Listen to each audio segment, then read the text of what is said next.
Hi,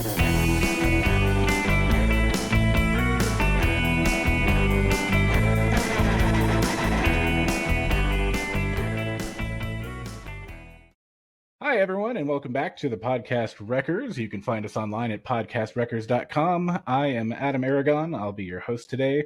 And also hosting with me are these fine people. Matlock, introduce yourself. I'm Matlock Zumsteg. I'm Excellent. Introduced now. And Kevin. My name is Kevin Jones, and I'm scared to be here. Yes, you should be. And Benny. I'm Benny Arent. I just found out I'm a host.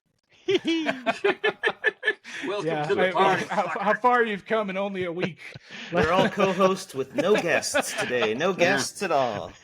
Yep. I must have been really fucking good in that lousy recording. Yeah, you're all permanently in the crew now, so sorry. We have to do this every week. Thanks for giving me the option, Adam. Really appreciate that, buddy. Can I get demoted to guest and you can just talk about me the whole episode? Yeah, the demotion to guest, please. I'll just show up every week as the guest. How about that? I don't like the idea, but I do like the idea of demoting you. I like half of your ideas, Matlock. Half of them. Yeah. The part that shits on you. The endless power struggle between you two always gets me rock hard, so I'm just happy to be here. That means you're best friends. The entire last episode was Matlock shitting on me, so it was kind of funny though. I mean, I was going to say we all pretty good took turns. What's funny is as soon as the camera's off, it's the roles are reversed. I mean, this is the only time I get to turn the tables on him. He's a total ass. He's a complete ass all the time. Nobody can stop you. You know, it's damn near live. I know. He can't defend himself. You know, when people are watching, and even behind closed doors.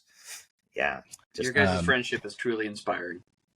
Yeah, it's dark and it's sexy. Shitting on each other in physical violence. All right, good. Certainly interesting. That's how you know you love someone, is like how much they can shit on you and you like just eat it up. If you love someone, let them go. If they shit on you, I know I've told Matlock the story a million times and not to whatever. Could you not? Thanks. Can I? I want to hear this. I don't know the story. No. So it's just an example of Matlock and I like having a dark humor bond. Is when his mom passed away, he let me know. Like, it was hilarious. It was a great time. We loved it. It was great. It was a great day. We laughed. Yeah, we laughed turned it into a stand-up bit. Anyways, moving on. So he texted me and told me that had happened, and I was like, oh shit! And I was living in East. So that happened. Yeah, and I was living in the East Bay, and so I dropped everything and I drove to Sonoma County, and I left work, because I definitely wanted to be there for him. But the whole time there, I was like, how do you break this ice? I was just like, and he kept asking me, and I was like, I don't know, man. I don't know what you're gonna say to me when you show up. Matlock, I'm here to help. You start. But I met him outside of Aroma's, and when he walked up to me all hangdog, I was like, oh, you would not believe the day I've had. And I laughed so hard because I knew we both understood. It was weird. It's like I think about that moment all the time, right? Because it's like the last thing somebody would want to hear from somebody that didn't know that their mom had just died. Somebody just going out going off for an hour about themselves and their shitty day, and then going, so how was your day? Well, my mom died. It was like it's always about you. Yeah. The worst. That sucks. He knew hard out. The timing was so perfect with him getting out of the car and the way he just immediately walked right up and was like, man, you would not believe the day I've been having. And the tone. I practiced that delivery in the freeway for 2 hours. It was so natural, but yeah, you must have. It was so perfect. I like it struck me because my brain needed that. It needed something to release the tension. I hadn't even cried that day. Pull the cork out. Yeah. Like I had seen her body and hadn't cried yet, and I just didn't know how to. I couldn't fathom processing it. Maybe I'd teared up here and there, but I hadn't And so instead, I released in this big laugh. And side note is when we were in the hospital with my mom and even with my grandfather and with my dad, there's a lot of gallows humor. Doctors apparently have gallows humor all the time, but like when you're dealing with something that heavy, like you need to find a way to make light of it. And so one joke I remember, like there were multiple times in the hospital when these jokes would happen. But like my mom was in the hospital and they're like, okay, we're going to have to move you into another room. And all her clothes were in a bag because she'd put on a what do you call those? Gown. I want to say gurney, but it's a gown. Yeah, right. So she had an evening put on gown. A gownie. Here, wear this evening gown. You'll look beautiful in the hospital. Was it a gimp suit? Yeah. Anyways, they're like, we got to move you to another room, and then her clothes were in a bag, and they're like, do you want us to grab her clothes? And my dad says, oh, don't worry, she won't be needing them. Oh, and like, wow. But we all were like, it was like one of those shock stuns, God. like, and we all had to laugh at it because it was funny. But she wasn't the alternative that bad. would be to break down. Yeah, exactly. Yeah. Right. Like, what do you gotta release it somehow. So when somebody is dealing with like the death of someone close to them, make light of just it. give them no options. Like either you're gonna bawl in front of me or you better fucking laugh at this. Yeah, exactly. Well, the thing is, the timing better be right and it better be funny. You know, like you have to have like obviously not any joke about is gonna work. Oh yeah, man. that was one of those missed the mark. Like, yeah, right. But Adam hit the mark. It was one of those marks that was like so tiny, like, and he hit the bullseye, and like anybody else might have been wide, but because he was my best friend and he knew like I would get it and I would find it hilarious. I did have to work at that though, because I spent the entire fucking drive down being like, what joke would work? What do you say? I know I need to open with a joke because that's just me. I cannot do you remember the level of pressure that would be to like I have to craft the perfect joke, and I have a time limit whilst driving in and I'm very picky. North 101 traffic. Yeah, exactly. He knows that I'm gonna sit and judge whatever comes out of his mouth, like by how funny it is on the scale. Adam became that person driving 55 miles an hour down the freeway. Like, it only takes 2 hours to drive here. It's 5 hours later. If anyone else wants me to say something insulting or mean after a family member dies, give me a call or email me at Adam. You should start charging for that service. Yeah. If I die before you, Adam, like please come to my funeral and just fucking rip me a new one. Like I would like my funeral to be a roast. Like that's what fucking roast. Everybody says that, but it's gonna be. Have you ever seen your friends roast? I mean, you may not want it to be a roast depending upon how funny your friends are. That's the new podcast. That's true. Roasting your friends at a funeral. It's going to be somewhere between a roast and like an Orson Scott Card Speaker for the Dead. Mm.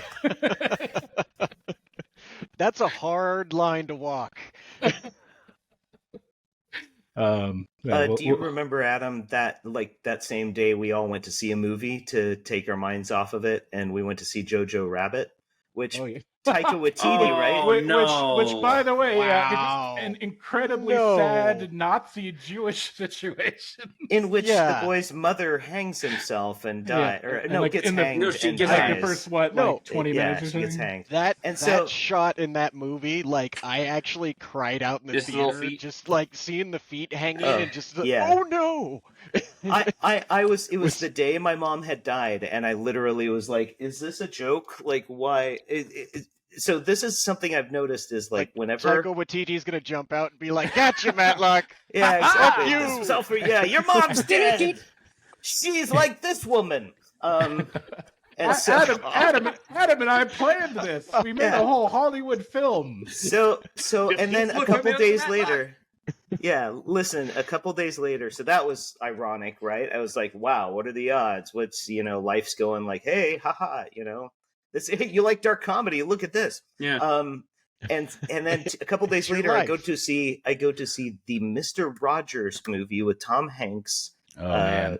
And it's with my dad, right? And my cousin who's come to support us in our time of need. And like, I didn't know the whole movie isn't about Mr. Rogers. It's about a reporter doing an article on Mr. Rogers. So the movie's about this dude, and then he's occasionally meeting with Mr. Rogers, and I don't know, maybe he's in half of the movie, but it's about like there's a 5-minute scene of this reporter's mom in a deathbed, and he's having a flashback to his mom in the hospital as she's dying. And it's like, this is not what I was expecting, this was not sold to me in the trailer at all. And here we are 2 days after my mother's death, and here's a long drawn out scene of him crying as he's talking to his dead mother in a hospital bed.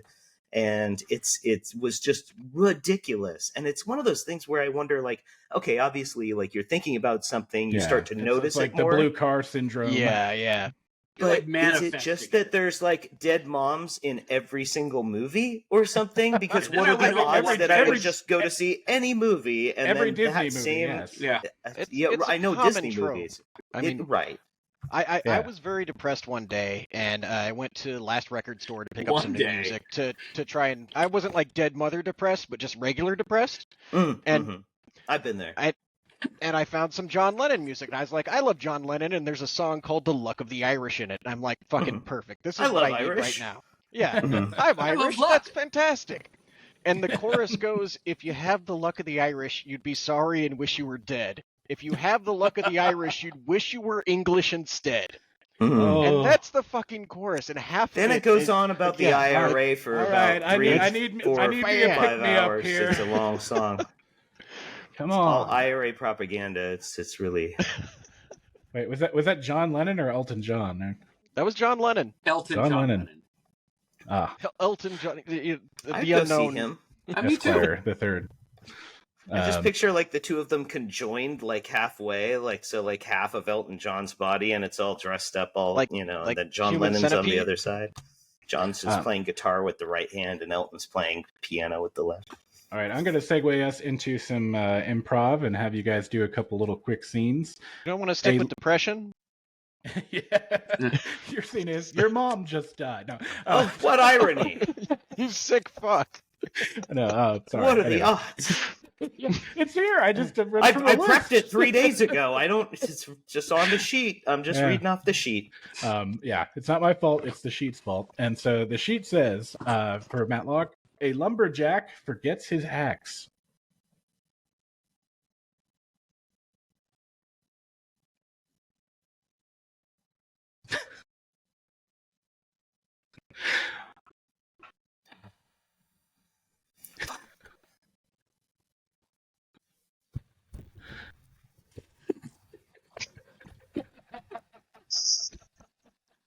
Okay, yeah, there we go. That's so simple. It was beautiful. That's beautiful. It's good. All right, this next one is for you, Benny. Oh shit! And actually, you and Kevin can team up on this one. And the guy in the bathroom stall next to you is asking for a lot. Oh, Kevin, you're going to be the guy in the next stall. Am I the one asking for a lot, or am I the guy responding? You're asking for a lot. Okay. Whew, man. Hey, man. Hey, how you doing over there? Yeah, I mean, it's going. It's coming right out. Yeah. Hey, you got any spare TP over there? Because I'm kind of short over here, and it's been a doozy. Man, the world's short right now. All right. You got a tie that I could borrow then? You want to borrow my tie? I mean, I happen to be wearing a tie, but... What about a sock? I mean, I got 2 of those, so... Don't you have socks? This isn't about me. I think you're making it about you. And buzz. There we go. That's what my wife says. Adam, can I try that scene with you real quick? Can I read? Sure, yeah. Can I do my version? Okay. I'll be the guy. I'll be the guy Adam asking. Does things better. Show us up with your funny. I just have an idea. I wanted to go with an idea. Yeah, I'm the straight man, and you're the next guy. Okay. Hey, buddy. Yeah. Listen, I don't got much time. Okay. What I need from you is this. All right. Do you have at least $1,000 in your account? I mean, I don't know you. And... Okay. Listen, I gotta pinch this, and then I gotta get out. But I need $1,000. All right, just $1,000 to tide me over until I can make it to Mexico. All right, and then I will send it back to you plus interest in Mexican pesos. Are you high? No, I am in trouble. Do you understand? I am in trouble. All right, the FBI is on their way here. That's why I'm trying to pinch this loaf and get this money and get to Mexico. So you stopped to take a shit. Do you have a wife and kids? Can I borrow your wife and kids when I cross the border? That, yes, actually. Okay. Can you shit in this cup? Because I'm probably gonna have to take. They do a shit test. They do a shit test on the border now. Yeah. Don't you know that? Yeah. No. Yeah. Listen, yeah. Sure. Can you come with me? Can you carry me, please? Just to the car. I'm paraplegic. You know what? I don't know how I got on this toilet without help. I seriously crawled on my chin. I don't know how you angered the FBI with no limbs. Listen, the FBI is moments away. Okay, sorry. All right. Anyway, there we go. That was so much fun. I just wanted to get apologize. No. I wasn't trying to cut you guys. I was like, he's asking for a lot in this way. I just want to. I just want to know what the poop test is that you needed the additional poop. It's for. new. It's new. It's new. They can tell everything. In my head, they can tell your ancestry. He was not paralyzed until he started taking a shit, and he just like, right. I lost the use of my arms and legs just now, straining too hard. All right, this one. I think I popped the hemorrhoid. I heard that can happen actually. A lot. Last scene here. We'll do Matlock and Kevin. You guys will fight this out over. Wait, you do one. You do one. I'll do one with you, Matlock. Oh, okay. Why don't you do one with Kevin? You just did one with Matlock. Okay, sorry. God. Why are you avoiding Kevin? You know what? Let's not do one. Let's. Yeah, you know what? Let's go back to talking about dead parents. Let's all do one. Let's all do one together. Anybody can jump in. Anybody who feels like it. Yeah, Kevin, I'll try to tackle this with you, but anyone else can jump in if they want. Kevin and I will do two of the whitest people you ever heard of having coffee. Trenton, what's good, bruh? Oh, Bradley, I haven't seen you in a while, bruh. Yeah, well, how you been? I'm just waiting for my double soy non-fat decaf latte with vegan chocolate. Awesome. Well, Tanner's going to be here soon, and we're going to go hit the slopes. The Tan Man. Indeed. Bruh. By the way, I just got all new furniture at. Really? Yeah, and I got it at Whole Foods. They sell furniture at Whole Foods now. I don't know, but I got furniture. So, I mean, I just kind of assumed like it's up for grabs, and I didn't pay for it, but. Well, yeah, but that's the best thing. Like, nobody's going to follow you around the store and check anyways. So you can just grab whatever the heck you want. Go. Nobody, like, people are just going to immediately assume you have a purpose for this. They're not allowed to tackle you. Like, no. They're just going to look at you and go, he's got something going on. And just... Friends, the Tan Man's here. The Tan Man is here. Tanner. Hello, friends, buddies. How are my pals today? What's going on, Sean? I was just over at TJ Maxx. Have you seen the sales they have at TJ Maxx? I have not, but I hear that they're the same as the ones at Ross. Staples has a lot of sales as well today. That's true, they do. I went to the closing of Bed Bath & Beyond and got fantastic deals on throw towels. Did you know those were things? Excuse me? Did anyone hear? My dogs. Our friend Steven is here. Hello, Steven. Hi, Steve. It's my dude. Did anybody hear a warm milk ready for Steven? Milk. That was called out at least 5 minutes ago, so it is a cold milk today, Hang Steven. on, I'm going to get this on camera. I'm going to get this on camera. See? Now you're on Facebook Live. Oh, I'm going to confront Taylor Swift. Taylor Swift. Let's all dance. There we go. We'll just end on Taylor Swift. Taylor Swift. We talk about cinema and movies on here, and I'm just we should stop. I'll defer to Benny and then possibly Kevin. What is something interesting you've watched recently? Oh God, recently? Yeah, past year. I mean, Menu is the best thing that I've seen in quite a while. I had to watch it again the other night because I missed it. I was like, I keep thinking about it. Let's just watch it again. It's just one that you just want to show to other people like constantly, and it's just go in with no understanding of what the fuck is going on. It's the best possible scenario. Well, can you give me like a spoiler-free review briefly? Okay, so the Menu has incredible acting in it throughout. It's beautifully shot, and it somehow in an impossible way manages to be something that praises the restaurant industry and high-end food. Well, it mocks it and completely obliterates what it is. And the combination of those two features, like presented beautifully with a main character that is just kind of discovering things as she goes along, is absolutely fantastic, because you get to kind of take part in her role and figure things out as you go along. And it's just got this creepy vibe throughout where you're just constantly waiting for something horrible to happen. Right. Tension. Yeah, you were on edge a lot of that movie. It's like you were expecting something to go wrong, and then when something does, and it's way off base, like anybody who's involved with like the cooking staff or whatever, they are just so uncomfortably mellow. Matlock, this is this. It's like we covered it briefly before, but Matlock talked me into seeing Barbarian, and holy crap, that movie button hooks you. Yeah. I dug the vibe. I did see that just recently. Based on that is one of the best horror movies like in the last couple of years. Can I make a distinction real quick? That is a movie that I think going into blind is perfect. Yeah. The Menu, though, I believe may have, depending upon. So I've heard opinions about Menu from people who weren't expecting the movie that they got, right? They went in, I guess, from the trailer, they got more of this is a thriller horror vibe, right? But The Menu's a really dark comedy, and it's a satire, of rich people and the kind of how picky they are. They don't even remember the name of the expensive meal that they had at the most, expensive restaurant in the world. And it's all satire. It's really dark comedy with horror, some light horror elements in here. Yeah, right. So it's got a creepy vibe, but it's generally humorous. But it's all very tongue in cheek, and it's very subtle.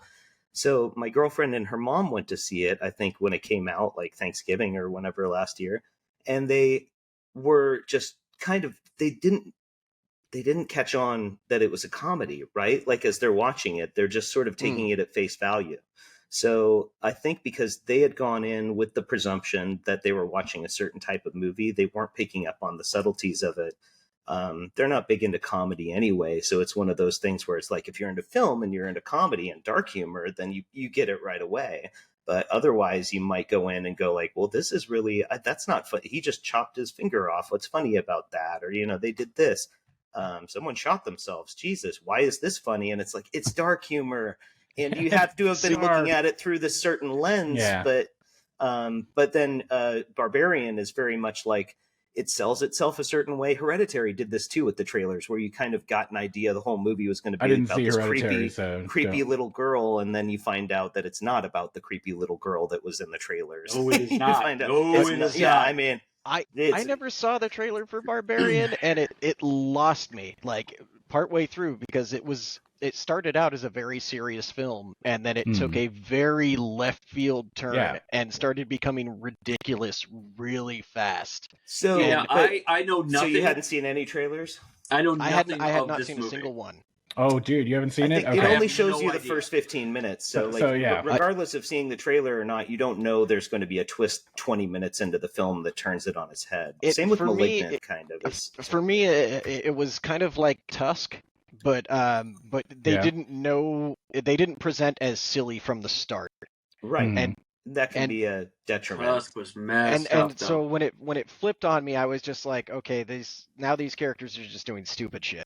And it lost it for me. Well, I think good horror movies are few and far between. Like the last really excellent one I think I remember before that was It Follows. Mm-hmm. I saw two recently that did that kind of like flip the story on its head partway through. Saltburn, I won't give anything away, but I loved it, and especially because is that classified as horror? Saltburn's more of a dark comic thriller, like almost like The Menu a bit, where it's a bit of satire, but it's mostly serious. I started Saltburn like 5 times. Let me just say, I saw the trailer. I saw the trailer and I was like, oh, I like that actor, and I can pretty much tell what this plot is going to be. I've seen it a couple times. But then, and you go in and the movie sells itself exactly like the trailer does until the twist. And then you're like, oh, this is a completely different movie than I was expecting. Spoilers. I know there's a twist. Okay. There's a twist. Sorry, there's no spoilers. twist. Everything There's plays out exactly as you'd expect. I'm just saying it turned into something where I was looking at it from one way and then it flipped it on its head partway through, and I was like, oh, this is a much better movie. Like, this is a much better angle to approach this story, and it's not predictable. And I was so elated that the film had like surprised me in such a pleasing way. And I can tell it didn't get like perfect reviews. A lot of like audience members, I think, are like, they see that like that with Barbarian, like something like that happens and they're like, oh, well, now I don't like the movie because it's not what I was expecting. For me, I got this like, oh, thank God it's not what I was expecting. You know? I felt like I wasn't going to like it based on everything I'd seen about it. Right. And when I realized it's a radically different movie, I actually ended up liking it. That's something that's kind of beautiful, even though I didn't care for its twist in Barbarian. Like, when it does something like that, it polarizes people, and so it gets big reactions, which I think is good. Like, that means you're actually probably laying out some sort people of art. talk about it. It's a bold Did anyone see Malignant? That was a movie that was. So that was a movie that like has one of those twists midway through where you're like, oh, now this is batshit. No, but it goes batshit. Tell us again.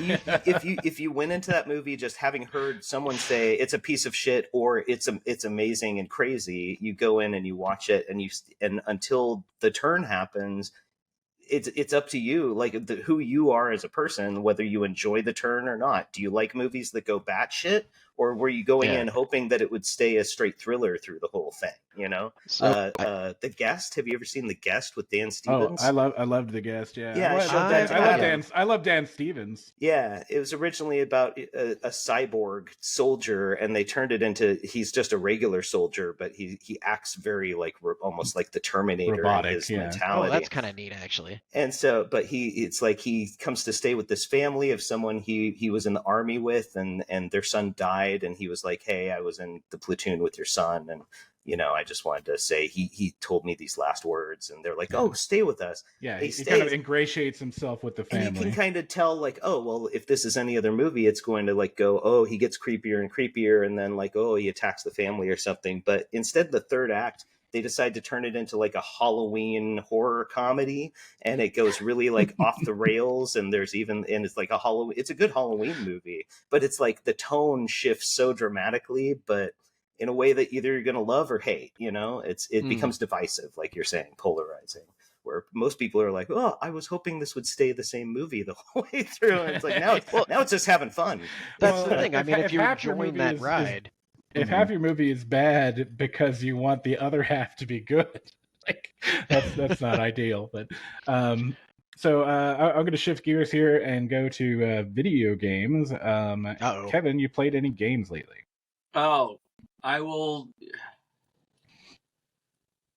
Tears of the Kingdom. Legend of Zelda Tears of the Kingdom. Any of the two Zelda games that have come out for Switch, I don't think I'll ever finish. Just because, and I think we brought this up in a podcast recently where we were talking about books, and I mentioned like there was the Dark Tower series, which was a series that I never wanted to finish, and I took like a year off between the two. And I do the same thing for Legend of Zelda because it's like, especially in that open world and the art style and stuff like that, if I'm having like a really brutal day and I just need to like disconnect or whatever, I just go there. It's like, cool, I'm going to go look for apples. And it's just so calming. No, and then right. the new Animal one, Crossing. Yeah, and then the new one though is it really just digs into my ADHD brain where it's like there's a million things to do everywhere and you're in the middle of going somewhere. It's like, ooh, shiny thing. Like literal shiny thing over here, and then off you go. And then it's like you learn how to build things, and now there's this massive online community who've learned how to build giant actual fighting robots. Yeah, like a Minecraft community of Zelda players. It's what they were able to do with that game and still have such a fantastic story. To the point where I think Nintendo has come out and just said, that's the end of, like, there's not going to be a trilogy of these Zelda games, because usually Zelda games don't typically have sequels or anything like that. Right. It's just like, here's the game, and then this is a different Link, a different Zelda, a different Ganon, and a different... It's like a reboot, these two went, like, one right after the other. as far as storytelling goes, and just the ending of it is just so complete. It's like you don't want to mess with it. Yeah, it's don't like make another one. Please don't make another one, Nintendo. We don't want any more. It was perfect. I've had the same reaction to movies too, where it's just like, you know what, that was great. I really hope they don't make a sequel because it was perfect on its own. It's like, now we're planning the cinematic universe. You're like, fuck. Right. Just leave it alone. It's okay. Just leave it alone. You know what? They surprise you. You know, right? Like, there are sequels that are amazing. On Benny's point, and this is going back to movies and television a little bit, is White Lotus, which is similar in tone to The Menu and Triangle of Sadness, both those movies, where it's like a satire of rich people and how out of touch they are. So season 1 of White Lotus is it's pretty much that, a murder mystery at a resort where a bunch of rich characters floating around having sex, being white and rich and stupid, right? So like your sketch stupid. Yeah, right. You're just describing my weekend, but written by Mike White, who wrote. It's written by Mike White, who wrote School of Rock and Chuck and Buck and a bunch of other stuff. But I watched the first season and I was like, this is good. It was clever. That's fine. Like, it doesn't need another season. Like, we don't need to do this every season. Oh, another murder mystery. Who did it? Like, they show a body at the beginning of the first episode and you don't know who it is until it's one of these characters you'll be watching. And then you find out how they died at the end. There is a tendency to like just bleed things and to see how long they can let it run. Yeah. So I wasn't going to watch season 2, right? Season 2 has Aubrey Plaza in it. And I was like, wow, I really like Aubrey Plaza and like a couple of these actors. I enjoyed the first season. I'll give it a shot. I watched season 2 twice. And it was so good. It was probably one of the best seasons of television I've ever seen because it wasn't just rehashing the first season about rich white people. There's a couple rich white people and being stupid on the show. What's her name? We Stifler's. Were represented, you know? That's good. I feel seen. Stifler's mom. I don't know if they're all white. Stifler's mom. I forget her name. The actress. Jennifer Coolidge. Jennifer Coolidge is the only return. Good work, she's Adam. the only returning character from the first season. It's at a different. It's the same resort, but in a different locale. And she's so like she lived. Thanks. Well, no spoilers. No spoilers. Well, you should have. You've had 3 years to watch season 1 of White Lotus. Anyways, I totally recommend at least watching season 2. Season 1's good. It's just like. Can you watch season 2 on its own? Yeah, absolutely. It's a completely different story, different characters, and her character just sort of comes in and she's got some baggage from the last season, but nothing. Is Jennifer Coolidge going to show back up for season 3? I'm not going to spoil season 3 for you, Benny. She's the only one that does, for obvious reasons. Let's just say she's a murderer. Let's just say instead of one body at the beginning of the season, there's like 8 bodies that show up at the beginning of the first episode for season 2. So, do any of them look like Stifler's mom? I'm not going to spoil the season for you because it's great. I absolutely recommend it. So, but it's one of those instances where a sequel actually improved upon the original instead of by, as most sequels do, doing the exact same thing but bigger. He literally just wrote a different story that works in this kind of format. So with brand new characters, and he wasn't rehashing the same old tropes, you know. So, anyways. Yeah, it's all good. Benny, I wanted to ask you about your podcast, INT Low WIS, I believe. Yep, that's the name of it. So give me some anecdotes here about the podcast. Like what's been interesting lately about making it, or interesting in the story? Well, scheduling is always interesting. with Dungeons and Dragons in general. Yes, start there. Just doing a D&D game, I hear, is hard to do because of scheduling. I mean, there's the ongoing joke of like people getting into polyamory just so they can maintain a D&D campaign. You know, it's because at least you're bonded by penises and it's stuff. Like you have to come and hang out because we all live together. No, it's a lot of fun. It's a good crew. It's a couple people that I had gamed with before, and then a lot of them were brand new to me, and it was interesting, like being kind of the odd man out initially, and just kind of like learning my place. And it's like, okay, how far can I go? Like, what's comfortable? And we discussed some of that beforehand, but yeah, there were times early on that I was like, okay, I'm gonna be mild mannered, and then the first time we recorded that I thought it was really good, not because of me, but because I wasn't holding back anymore with a new group of people that had mostly gamed together before, and I was just like, all right, you know what? There's no fucking rules anymore. Ha! And like, Look and at went to town. Yeah, I mean, there is a little bit of that.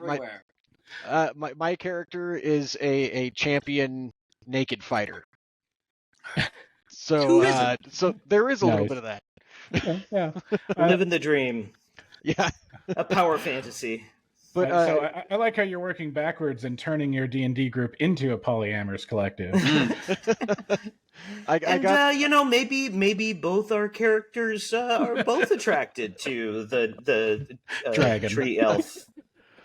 But it was neat because there was like this learning period, and then we were running with D&D 5e initially, and then all the legal issues came out with that, so we switched gears and backpedaled and like ditched the episodes we had recorded and started fresh. And I actually thought it was better that way.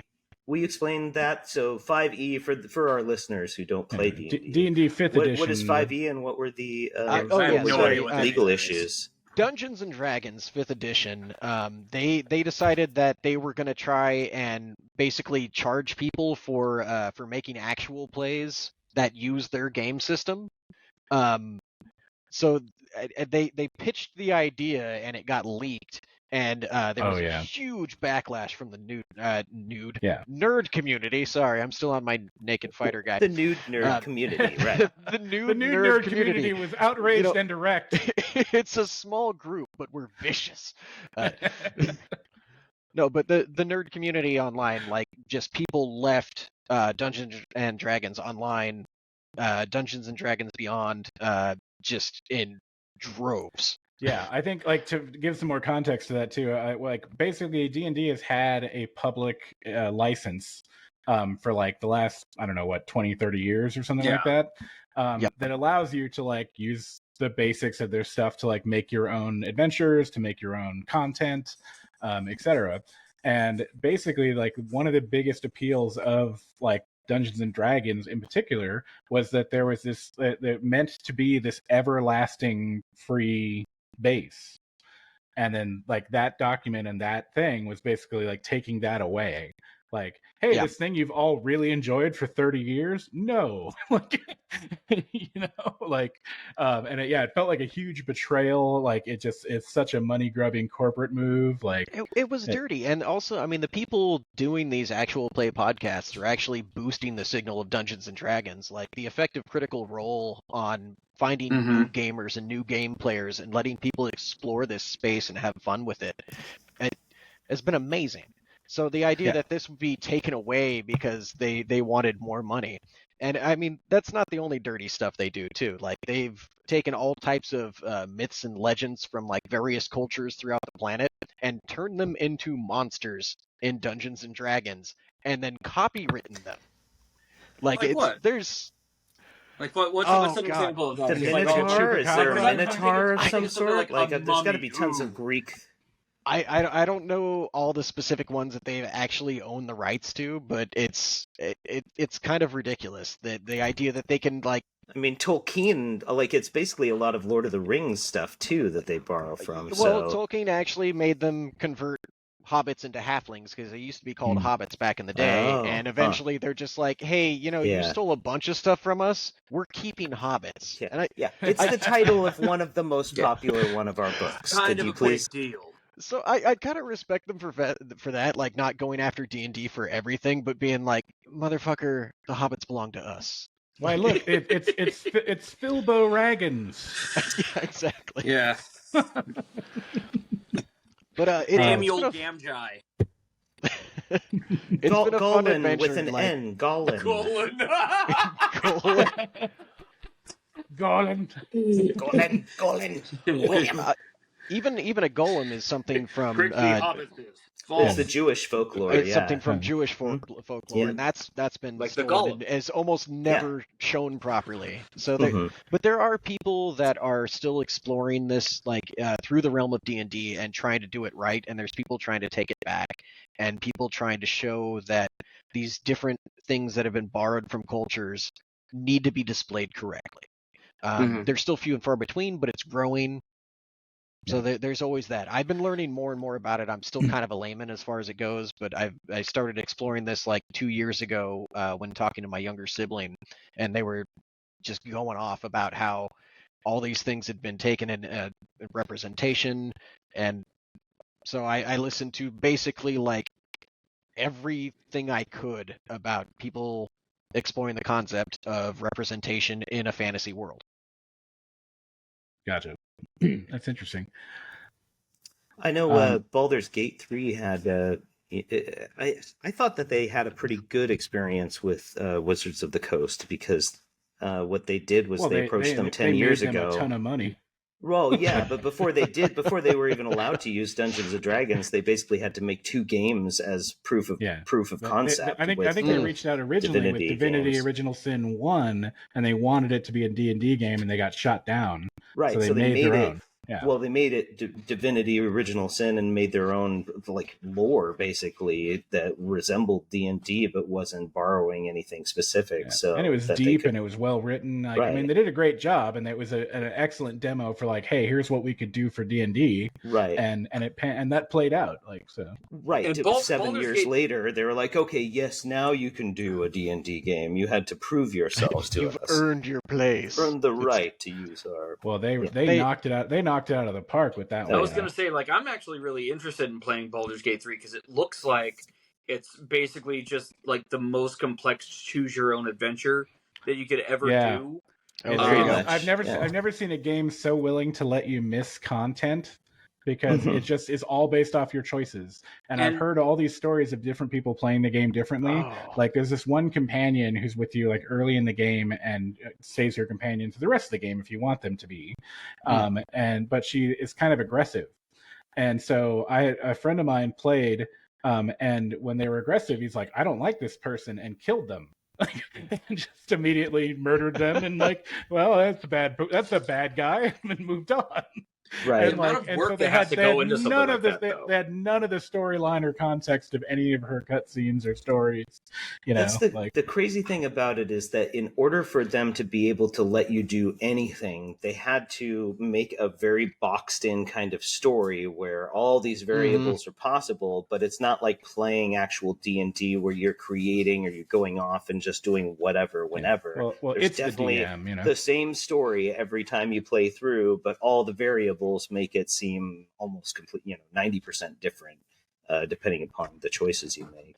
Well, I mean, that's one of the great one thing things. I feel like I haven't returned to it because I know the story already, and like I'd like to, but I'm like, I know where it's going to go eventually, and I know what we're going to have to do eventually. We're going to have to fight the same bosses mostly eventually. So it's like I know that 60% of the story is going to resemble the same time I played it last time.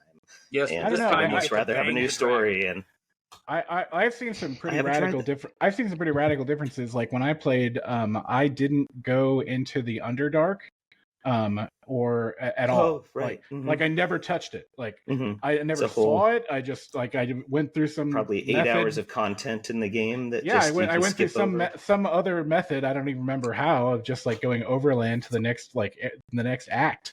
And I found out later it's like, oh, there's like a whole thing in the Underdark. Like there's like 20 hours of quests down there. They pretty much did that, I think, deliberately, because I remember I did the same thing. It was like, oh, we don't have to go back. We never did the Underdark. We don't have to go back to it, but we can if we want. And you go back to it, and it's not really giving you much other than content. Like you're not coming away with like any huge benefits. Critical, but it's got not critical. Story. You could skip over it and still progress normally through the game. Options are one of the beautiful things. They did something like that with Legend of Zelda too, is they had the depths, and that was something that I really enjoyed. It's not optional because at some point you need to go down there and get something, but like in all of the trailers and everything like that, it's like, okay, so you have like the Sky Islands, and then you have Hyrule, and then all of a sudden it's like, oh, there's this giant hole in the ground. I wonder what's down there, and you just drop down, and all of a sudden you hear, wow, it just says the depths, and it's pitch black. And your goal is to just kind of run. It's not as difficult as it is in the upper areas and stuff like that, but it's just pitch black, and it's really hard to navigate, and it's a lot more. It's very, very interesting. I'm underselling it, but just the discovery of that was amazing. Yeah, I haven't played the game, but I saw like a pretty in-depth review going over that, and like basically there's a huge overland map, and then there's sort of an entire world in the sky, and then there's like a third entire giant world underground in the dark. Oh, that's fun. And the size of the map of the underground is like almost the size of the overland map. So it's like it's huge. They just ripped off Jordan Peele, the movie Us. Spoilers, if you haven't seen Us, they're just ripping that movie off. 100% rip off of Us. God damn it, Matlock. 15-year-old movie. Come on, man. That's one of the cool things about video games, though, is like they're starting to catch up to tabletop stuff where the options are so much more incredible than they used to be. I mean, that's one of the beautiful parts about tabletops is that anytime at any moment it can switch gears because the players think something is cool and the person running the game goes, yeah, let's fucking play with that. Let's run with that. Yeah. As a result, you have to put so many options in your game. So on that point, I'm playing Like a Dragon Infinite Wealth right now, right? Nice. And there's a whole Pokemon system they've built into it where you're basically the guys you fight on the street, you can then recruit as a Pokemon basically and do Pokemon fights. Get in the ball, right? Frank. Right, exactly. No, never again. I was thinking about how David. Pretty much. It's super effective. Like a dragon, it's sumo wrestlers and all sorts of like silly guys throwing fish and stuff. But I was thinking about Pokemon. I was like, how would you sell somebody on D&D? You could say, well, do you like Pokemon or do you like pretty much any RPG? Well, it's a boiled down version at all. Yeah. Well, no, I mean in a way, like most any game that uses a dice roll system and has any kind of character customization is based on Dungeons and Dragons. Yeah, a lot Pokemon is like a boiled down version of D&D. Yeah, so it's like if you like games, then you might enjoy D&D because you've probably played a game you like that has all of those functions or uses dice roll mechanics. Or the Fallout series is 100% D&D inspired, but they just renamed all the skills into the special system. But it's basically almost the exact same parallels. What about Elden Ring? I didn't play Elden Ring. Everyone said it was great, but I really do not like Souls-like games. Skyrim is Skyrim. What about it? The Elder Scrolls. Elder Scrolls. Yeah, there you go. Oh yeah. Skyrim's great. I mean, Elder Scrolls is great. I played Morrowind, Oblivion, and Skyrim. I didn't play Daggerfall or any of the other earlier ones. But I do miss Morrowind. They kept kind of dumbing it down. And so Oblivion was simpler and Skyrim was even simpler and it made it more accessible for people playing it. But there was crazy shit you could do in Morrowind where you could, if you had the right amount of skill and patience, you could steal anything. Like you could empty out a store. And, you can make your own magic spells and you can, depending on how much money you put into producing them, give them a strength in certain areas. Right. So a fireball spell could be amped up to the point where you throw the fucking sun at someone. Right. So basically they have these huge unmanageable, impossible systems that people may never even need to touch, but it has so much potential. There was a great side quest in there where you get a pair of boots of jumping. You're like, oh, okay, cool, and you put them on and you immediately jump and you launch a mile into the air, and then there's no mechanic for you to survive that much fall damage. Yeah, you must find the boots of landing. You have to land on this one spot that's very land in the ocean, land in a lake. So you immediately go, oh, neat, bang. That's how you, as a dungeon master, get somebody out of your game that you just fucking loathe. Yeah. You've discovered the boots of jumping. I put them on. They launch you 20 miles into the sky, and you burn up in the atmosphere. You're dead. Get out of my house. You run out of oxygen and expire. Get out of my house. Does anybody miss the days when you couldn't save your game like an old Nintendo Entertainment System? So that if your parents were like, turn the game off, you'd be like, I can't, because I have to finish the level, or else like it won't. I have to finish it. You know? I have to leave my Nintendo running and turn the TV off.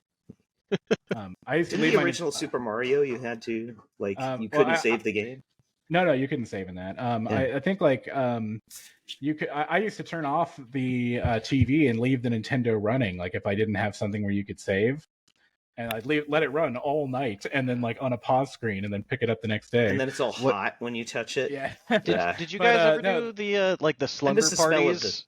Where like people would sleep in shifts so you could keep the game going. Right. And just like, wake up. A LAN party minus the LAN, I miss LAN parties, man. That's like not a thing anymore, really. Like, and it's online gaming, isn't it? God, it was so much fun. Like, well, yeah, now everyone Discord can do it from their house, so it's like okay, like it's more convenient. It's not the same as smelling the person next to you, though. Oh yeah, well, it's like you're all sweaty and you're sitting alone for 8 hours playing a game in somebody's garage. It's the best. There's a whole nother level of hype when there's like 8 of your drunk buddies in the room, like all playing deathmatch and murdering each other. Like, well, even we've talked about with this podcast, it's all remote, right? And when we do our movie riffs, it's so much easier when we're all in the same room together, because there's something about the energy of being in close to somebody that makes you laugh harder. Like your energy goes up, your enthusiasm goes up. And the pacing and sharing is better. Like people don't feel like they have to interrupt to start talking. Like it just there's a natural balance. There's communication through the eyes and the body, and right. Yeah, you're getting full body language. You're able to look over at the person and make eye contact. You're just staring at a screen of 4 people staring at their screen. So there's just a better energy to it too, because like I don't. It really is something that happened like post COVID and. I kind of get why bosses, we don't want you to be remote anymore. It's like, it works just a lot better as a group when you're able to kind of like, yes, and then play off of each other just very, very naturally. We communicate, like I've heard, I don't know how true this is, but like we communicate 70% through body language, right? So like, so much is being left unsaid that when you're in the room with somebody, I feel like you don't even necessarily need to be looking directly at somebody to be able to read peripherally or even with your auditory senses, like how somebody is reacting to something, responding, even if they're shifting in their chair to something that's said or whatever, a certain way. Is that why you don't like talking to me in podcast format? Because... I like to look at your legs specifically. I stare at your crotch when we're in person. So I know when Benny starts shaking his leg, like he's bouncing his foot up and down. As I know that he's horny. He's happy. Yeah. Actually, happy and horny. That's accurate. That's disturbing that you said that on a podcast. He's gonna fuck something soon. I know we're getting close to the top of the hour here. I did want to check in with our other social media star here, Kevin Jones, who runs Fresh. Oh yeah. God, I thought you were going to check in. It sounded like you were going to check in with like our guy in our eye in the sky, Bernie in the sky shop. Like, how's the weather, Kevin? No, son of Zeus, like half deity. No. I was going to say Kevin runs Instagram of cooking, like antics, I guess I'll call it, and it's Mighty Fine Kitchen. At Mighty Fine Kitchen. What have you done lately in the cooking realm?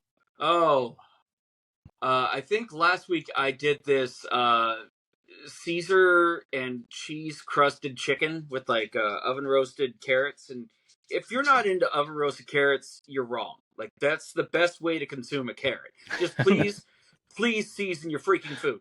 Oh my god! Roast your vegetables. I never liked vegetables until I ate them roasted, and then I was like, "Oh, vegetables can be tasty." Brussels sprouts were the all worst I did was thing put salt on and the pepper planet. on them. Why did no one tell me? Now I can tell you 5 ways to make Brussels sprouts that your kids will love. Number 3 will shock you. Number 3 that's how you're getting all those followers on your Instagram. There you go. But no, you'll I get think today I'm gonna be making like a grilled sandwich. It's like a mushroom and something else panini, but I'm also like there's not enough like meat in it because protein. So I'm just gonna I always try and throw something random into the mix. Like I change the way that usually I cook. From the garbage, whatever's laying on the top layer of the garbage, I'll find something. Coffee grounds, Later this week, I call it a something sandwich. What's that? Do you do like episodes like weekly or something? Is this a regularly scheduled thing? No, I try and do them weekly. This week kind of got away from me because I try and do them either on Saturdays or Sundays, but my schedule's been jumping everywhere. So I do try and get them out at least once a week. I've been meaning to ask you how. Like, so first off, I watched some of your videos. Like, I used to get them all the time in my feed. I don't know why I haven't as much, but I went to it and watched them. And first off, they're great. They're funny. They're well cut. They're just snappy. Like, they're actually like interesting. Like, I love it. But I was, how much time do you spend editing an episode? Because the one I watched, you just dropped down on camera. Okay. Yeah, the one I watched had like a lot of cuts. Like, honestly, so much of that is just like in my head. I think of something stupid to do, and then I get my phone and go, and now I'm going to do this. Good enough, and then stop. And so you just do a bunch of short clips and then string them all together. It's just like a bunch of random, like. But then what's fun is like if I need to cut up a tomato and then I throw like a fistful of steak knives at it, I still have to properly cut that tomato in order to make it palatable. And pick up those steak knives. Now suddenly I have to wash all the knives. So I don't know, it's a way to torture myself a little bit, but I don't know, like, dude, cook your own food. It's so much fun. It's such a great time, and being able to just like kind of use that as an outlet to my insanity it's just really fun. And you know, I get a lot of positive feedback. I get a lot of people who ask me, "Hey, can you make this?" I'm like, "No," because every plate doesn't. No, I fucking can't. Yeah. Can I make a request? Yes, sir. So just to switch things up, maybe once a month you could try and make something disgusting. Like something that's edible. It's food. I mean, that's not hard. Maybe it's even a dish that people eat in some countries or something. Yeah. Or so just something that is fish. just right. No. So make yourself like a cooked fish, but make sure it's like what's the Swedish fish that smells really bad? Oh yeah, they're gummies. No, not the gummy fish. I mean, they don't smell great, but they just smell like cherry or whatever. I don't know, man. You leave those out for a while. They ferment. I just know the internet blows up when people eat things they don't like or are not supposed to. Yeah. So even babies eating lemons, they go crazy. Like a fermented fish. Yeah. It's pickled herring. No, it's not that. I'll look. It's got a great name. I'll look it up. Lutefish, isn't it, or something? There you go. Or luskfish, loot. But Kevin, what's your favorite thing to cook? Surströmming. Surströmming. That's what it's called. That's a hard one. Usually, surströmming. Show a picture of it right now, Adam. Any form of like chicken or chicken thigh. I try not to cook. I don't like cooking with chicken breast. It's too temperamental. Chicken thigh is a lot easier. It's a lot more forgiving, and reheating it, it always stays nice and moist. Whereas like chicken breasts, you reheat it and it's just dry as a bone and not as good. Yeah. But yeah, and then I was thinking about adding on to that. I'm just going to throw this your guys' way. At one point in time, I decided to look for like the best burger in Sonoma County. And now I'm down here in Southern California, so may the hunt begin anew for the best burger that I've had. My vote in Sonoma County was Mike's at the Crossroad. It's a quality burger. Stark's Steakhouse has the best burger. Good. It's that thing's because they make that with like actual like aged like beef, right? Like, you know.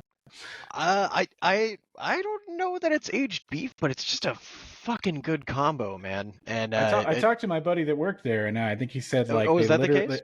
Yeah, and so I think he literally said like it's ground up steak, like the steak we serve. Mm-hmm. Like, okay, all right. There's a place around here called Slater's 50/50, and it's high quality ground beef, 50% ground beef and 50% ground bacon. Nice. Okay. It's not as good as you think it would be, though. It actually, because the bacon doesn't render as tender as the beef, it comes out actually kind of chewy. But it was really interesting. At least it's fun. So, again, we are at the top of the hour, so I just wanted to thank everyone here for being here and being no longer interviewee, but a host. Screw it. I'm a host. Podcast Records has no discernible format, and that's what we pride ourselves on. But can I make a suggestion real quick? Everybody should go ahead and Google surströmming men eating surströmming. There's I'll put a the lot of spelling videos. I remember one from years ago Swedish though. Fish, is this? This is It's like, about you're fermented just having us look up fish. something dirty. No. No. I'm just saying for like that, SURSTROMMING. it's gonna be a guy like jerking off into a Yeah. No, fillet. no. If Like, this is about Let me dolphins just fishing, say, find out more about there are people who will. lemonparty.org. Yeah, well, it's a surströmming party basically, where men try and eat it, and they'll end up vomiting on camera a lot of times just from the smell alone. Party. Yeah. So, but I remember one specifically from years ago where apparently I think the guys had all drank a lot of milk right before. So it's literally like a 5-minute video of every time they take a bite, like they throw up half a gallon of milk, each one of them, on each other. See if you can find that video because I'm sure that you'll thank me for it. Do I have to find that video? I'm watching it already, I mean, and like the second that can opener pierces the top of the tin, the guy's like, oh. Immediate regret on this guy's face. This is fantastic. I did want to do a final plug and a thank you for Benny Arent being here from INT Low WIS, the tabletop RPG podcast. And that's WIS, not Z. Yes. Yes, and INT is INT. And if you're not INT, you didn't know that. You're out. Or you could call it INT Low WIS. Yes, and of course Kevin Jones from Mighty Fine Kitchen. Also another plug for you and your awesome Instagram channel. And we are the Podcast Records. You can find us online at podcastrecords.com or on your podcast platform of choice, or in Matlock's house. You can find Matlock on the corner. I need you to be more of a social media star, Matlock, so we can plug you. I have a documentary in Film Fest that's good. Yeah, we'll talk about that next episode. Ooh, that's a good thing. Okay, nice. Someday. Yeah, thanks everyone. Oh wow. Awesome.